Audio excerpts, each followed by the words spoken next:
আসন্ন ঈদুল আজহায় চাহিদার চেয়ে 22,77,973টি গবাদি পশু বেশি আছে। গেল ১৬ মে কোরবানি পশুর চাহিদা, সরবরাহ এবং অবাধ পরিবহন নিশ্চিতকল্পে প্রস্তুতিমূলক সভায় এ তথ্য জানায় প্রাণী সম্পদ অধিদপ্তর। মৎস্য ও প্রাণী সম্পদ মন্ত্রী মোহাম্মদ আব্দুর রহমানের উপস্থিতিতে ওই সভায় জানানো হয়, এবার কোরবানিযোগ্য গবাদি পশুর সর্বোচ্চ সম্ভাব্য চাহিদা ১,07,২,৩৯৪টি।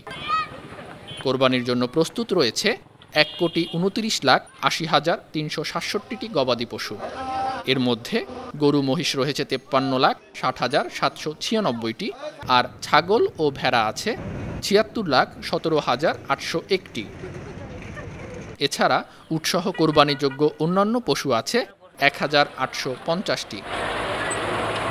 প্রাণী সম্পদ অধিদপ্তর বলছে, গত বছর ঢাকা সিটি কর্পোরেশন সহ সারা দেশে জবাই করা গবাদি পশুর সংখ্যা ছিল ১,৪১,৮১২টি। চাঁদ দেখা সাপেক্ষে আগামী ১৬ অথবা ১৭ জুন সারা দেশে পবিত্র ঈদুল আজহা উদযাপিত হবে। News desk, ৫২ TV.